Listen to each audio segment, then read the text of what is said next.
All right. Well, ready to roll? Let's do it. Okay, hi guys. My name is Laura. I'm with Boomerang Direct Marketing. Thank you for joining us on this free live webinar. We are going to teach you how to outperform 94% of your competition in a very simple way. So our whole goal here is to provide as much value to you as mentally possible. We are going to take about 15 to 20 minutes today to run through this webinar with time at the end for Q&A. Our founder, Michael Zak, is going to start us off with a story because who doesn't love a good story? Then we're going to teach you how to stay out of the 94% and into the top 6% with a really easy way, with a really easy follow-up that works. And like I said, some Q&A. So without further ado, I want to introduce Michael Zak to you. Michael is the founder of Boomerang Direct Marketing, but what you might not know is he is also the owner of Windermere Real Estate in Centennial, Colorado. He's been a very successful realtor for 24 years. Getting old there, Michael. He's done over 1,000 transactions and over $3 million in real estate sold. So 300. Three would not be too impressive. Oh, sorry. So thank you for joining us, Michael. Would you like to kick us off with a story? Yeah, good deal. So again, thanks for joining us today. We really appreciate you taking the time out. And again, our goal is really just hopefully give you a couple of little nuggets that you can take away, whether it's stuff you're already doing or not, or maybe it's encouragement, reinforcement, but that's really the goal. And so do want to start with a story, and it's not really a specific story of a particular past client or an example in that regard, but I guess I would describe it more of as an experience, and unfortunately an experience that I've had multiple times in my career. And I'm guessing, since this is geared towards a lot of realtors and agents on the phone, that some of you may have experienced the same. But ultimately, everything we're going to talk about today, I think, applies to really anyone in a referral-based business. And so the story or the experience is this: you have a successful closing, a happy closing with a client, and maybe at some point down the road, you follow up with them. Maybe you send them a note card. Maybe it's a mail piece that you send them. Maybe it's a Christmas card. Christmas was just a few months ago. You're well-intended. You're staying in touch. You send them that Christmas card. And then a week or two later, you get that card back, and it's got a stamp like this on it, or the big yellow stickers they stick on the mail now, and it says forwarding expired. And so what do? You're like, oh man, they didn't call me. You probably log onto the MLS and see, well, what happened, and sure enough, they sold the house. You never heard from them. You're disappointed. You're hurt. Maybe you calculate the commission. If you really want to punish yourself, you maybe look up to see where did they go and calculate that commission as well, potentially. But it's not a great situation. It's disappointing. But if you're take a moment and you're honest with yourself normally in that moment, and if you review what your follow-up was to that person and how engaged with that person you were after closing, in my case, when that's happened, my follow-up was not very good. I did not do a good job in engaging and staying in touch with them after closing. And particularly in the real estate business, but again, any business that's based on clients in those relationships, the combination and right path to success is based on the database that you have. How big can you make it? How strong can you make those relationships? And then over time, you build credibility with those people, because those people are going to work with people they know, like, and trust, and better yet, people that they've transacted with, and that's where the credibility comes into play. So ultimately, that's why Boomerang exists. As Laura mentioned, an agent for many years, Boomerang, we're coming up on our 11th anniversary of the first card we sent out, which was April 2010. And you can see an image of the card there with a much younger and less gray-haired Michael on it. But ultimately, as many businesses started, it grew out of the need of staying in touch with our clients and trying to find a way that would do so in a way that was valuable, would get noticed, but also easy, because so often what happens as agents do start to have success, whatever marketing they may have been doing, it's easy for that to slip and not be as on top of it as they otherwise would be when they get in the busy time. And so automation and ease of use was super important as well. So we sent out 575 of these cards 11 years ago in April of 2010. And truly the feedback immediately was amazing and awesome, because after 11 years or so, I guess, in the business at that point, I again had some success and had spent a lot of money on pretty much any kind of marketing you could think of at that point in time. And there wasn't anything that had gone before that I had really had any positive reinforcement on, but that's absolutely what we got with the Boomerang cards. People were calling us and thanking us, and thanks for the free Chick-fil-A sandwich. And ultimately, that's still what we hear today. Images just like this one. We weren't getting, I don't think selfies even existed at that point in time, but now we hear it all the time from our subscribers where their client is out at enjoying a meal or an appetizer on them or a free salad, whatever it might be, and they're texting them, they're taking a selfie, they're tagging them on Facebook or Instagram. And ultimately what all of this is doing is it's raising awareness, and you're getting noticed, you're staying top of mind. And so that's what was awesome then, and it's still been awesome today. There are a lot of ways to stay in touch.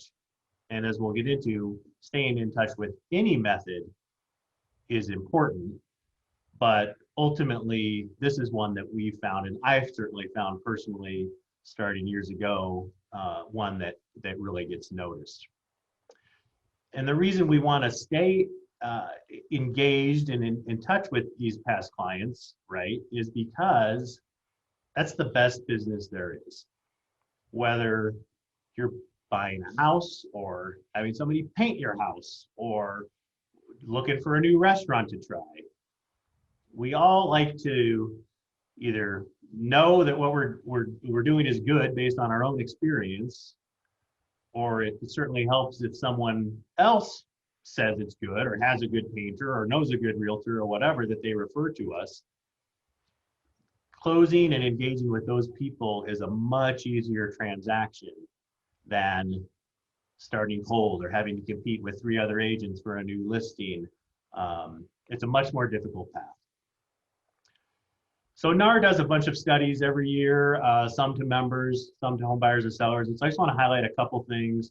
It makes sense that the longer someone is in the business, that their repeat referral business would increase over time. So that's what this shows, basically starting from nothing. And on the right side of that chart is 16 years plus in the business, and accounting for, north of 60% of that business coming from repeat and referral. But doesn't tell really the whole story, because we don't really know how much business is being done here.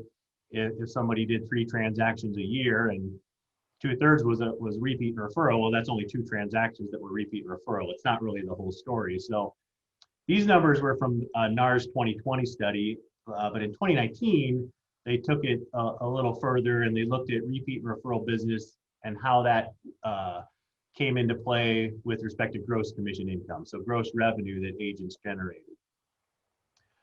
And so starting at a $10,000 to $25,000 GCI range, you can see that it was 18%. So 18% of that agent's business came from repeat and referral business.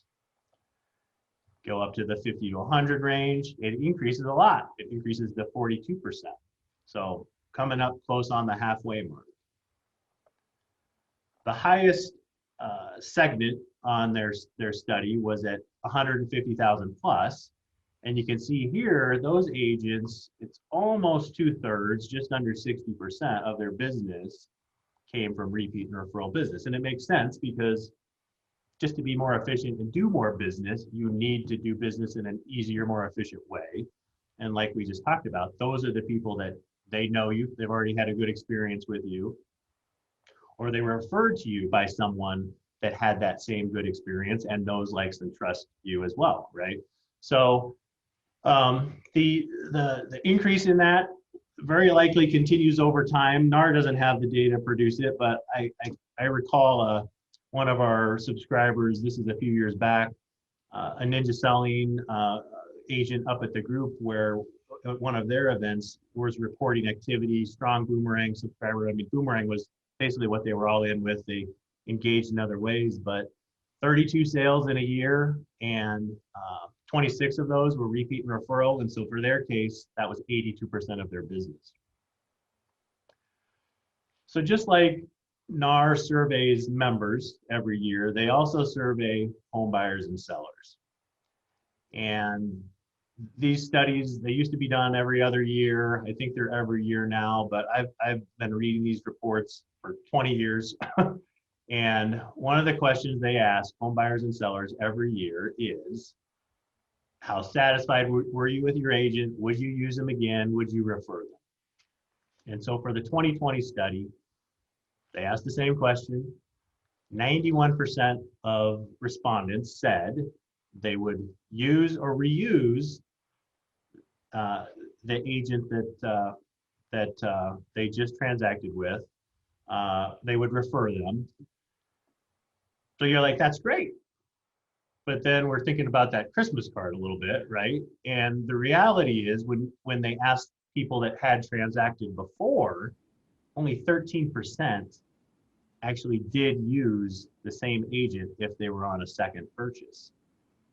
So the obvious question there, it's like these numbers are totally flipped. We have 90% roughly say yes, they will, but then when it comes down to it, some years pass, it's the complete opposite, only 10 do. So the question is why? And again, like I said, it's back to that Christmas card story. If we're honest with ourselves, we didn't do a very good job of staying in touch. When that happens and they do transact and call somebody else, we weren't top of mind. It doesn't have to be a Christmas card return. Sometimes I've seen it happen where you're doing a search and the next thing you know, you see a listing that somebody has active and you're like, wait, I know those people. And it's not a fun experience. And again, ultimately it boils down to how good a job are we doing to stay in touch. I mean, I recall a few years back when I was more active on the broker business side, and a month doing 5 million volume in a month, it was over 8 transactions, but every single one of those closings was a Sphere client that had been getting a Boomerang card or a referral from someone that had been getting a Boomerang card. So, I've certainly had the bad experience and failed in many ways, but I've also seen the benefits of how that engagement can play out. These numbers can also be summarized and really brought to light by a Zillow study. And I first was exposed to this through Larry Kendall and at a ninja selling event a few years back as well. And Zillow surveyed people that had recently closed, and they asked them, I think a year down the road, something like that, they asked, how often did you hear from your agent after closing? 74% said never. They closed, never heard from the agent again. So there's probably some people maybe you didn't want to follow up with, probably not 74% though. So it's a shocking number. In addition to the 74, 20% said occasionally, which according to the study was defined as about once a year. But just 6% heard from their agent on a monthly basis. So I'm definitely not suggesting that that's all that's needed. I think engaging in a way more aligned with ninja selling or other popular sales programs out there is much more beneficial and can ramp things up even more. But ultimately, to beat the 94%, this is all you have to do. You have to engage once a month to be in the 6%. And that's truly how easy it is. And that's something big that we can help you with. So how can we help? Well, Boomerang was created to stay top of mind while providing a ton of value to your clients. So basically what we do is we partner with businesses across the nation, and every month we feature something free on a postcard. So you see to the right, we have a free scoop of ice cream, compliments of your name and company name. And then on the back of the card, we fully customize it. So it has your photo, your contact information, your logo, and then you see that black bar below, that's for a tagline, so you can put a call to action. So people love Boomerang because one, you're staying top of mind, it's set it and forget it, you don't have to do anything else, and you're providing a ton of value. We partner with businesses across the nation.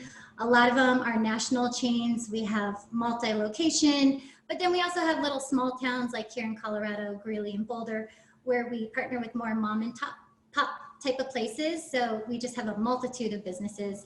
Some of my favorites are Nothing Bundt Cakes. We've done buy one, get one lift tickets at ski resorts across the nation, like Loveland Ski Resort here. If you live in Colorado, we have Elitch's coming up, which is very exciting. And then we do a lot of high-end restaurants like the Melting Pot and Radizio's and stuff like that. So just really high-value items. We are, again, across the nation. We started here in Colorado, obviously, and we have coverage across the state. We have recently been able to expand into 17 states, 55 markets, and it seems like we're launching a new market seriously every month. And the main reason why we're able to expand so quick is because of word of mouth. I know Larry Kendall and some ninja people talk about us across the country, so thank you if you're listening to this, but also because our product really works. Absolutely, and that's the bottom line. That map would not look like it does if it didn't work, but as we've just gone through some of these numbers, there's a big contrast out there in terms of the activity, and ultimately there's some good news and some bad news. And the bad news is that the average person knows about 12 other agents. So if you're not staying in touch, you're not staying top of mind, they're probably not going to call, and that card probably is going to come back with the forwarding notice expired on it. Just this week, 2 days ago, Wall Street Journal published an article that for the first time ever, I believe, the number of people registered with the National Association of Realtors right now exceeds the number of homes listed for sale. So in a market like this, where already, how good a job are we staying in touch with people, but the market is so competitive as well, it's just that much more important. The good news is that, as we just showed, 94% out there are not doing a good job of this. And it's an easy path for you to take to engage more. And again, I wouldn't say it's the only thing that I would do, but I've seen many examples personally, and we've got videos on our YouTube channel of agents posting where they didn't hear from a client for 8 years, and then they hear back and they're citing the Boomerang card because it's stuck on the fridge or on the counter, and that was their only method of contact. I would definitely engage more, but truly it is can be a cornerstone to really help you and differentiate you, and it's proven to work. Yep. So that concludes our presentation, and I already see a question came in. Just feel free to drop them in the chat box, and we'll get to them. In the question and answer section. Yep. We'll try to keep an eye on the chat too, but Q&A is a little easier to manage. So Michael, are we in Northern Illinois? Northern Illinois, I didn't see that.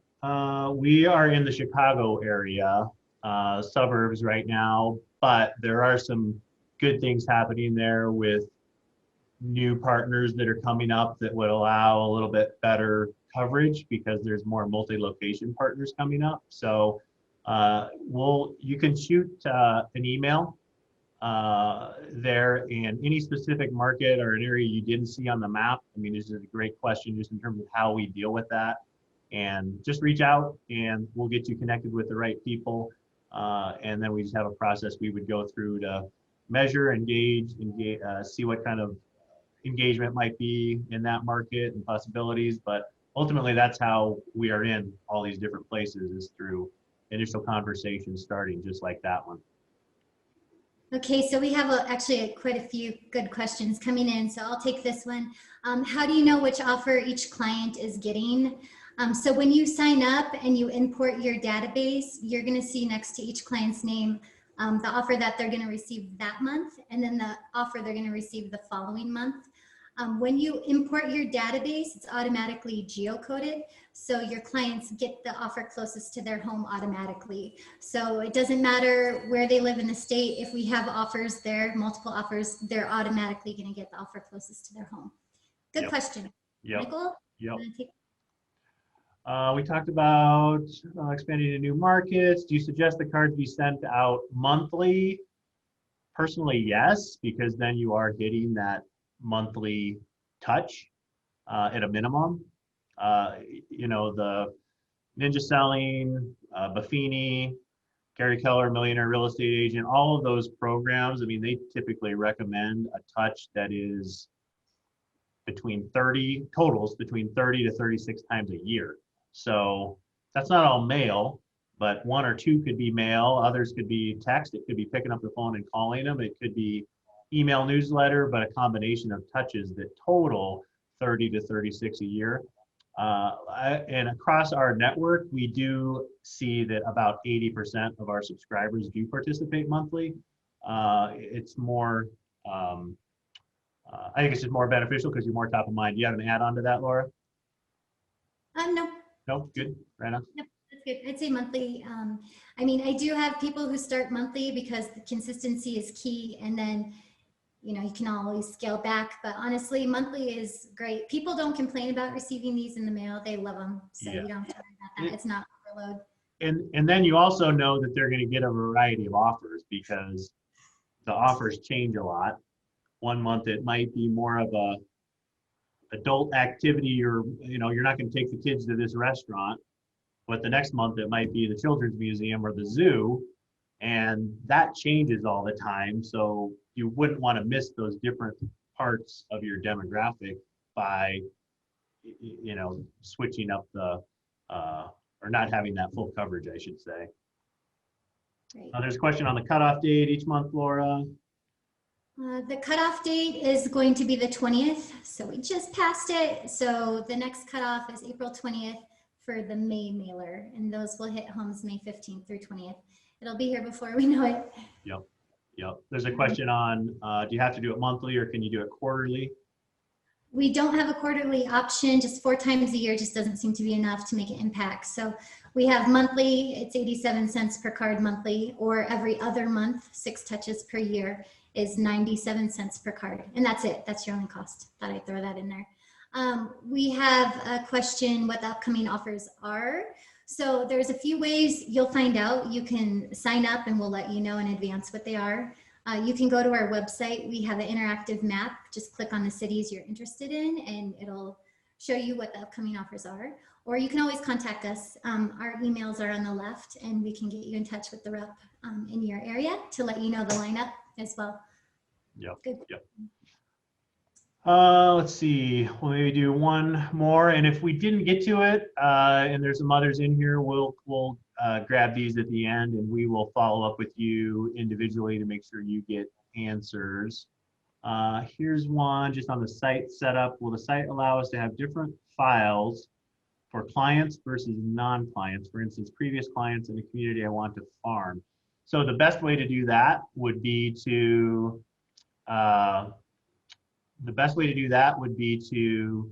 just have 2 accounts. Have one account for a Sphere account and the other account for a farm account. Wouldn't you agree, Laura?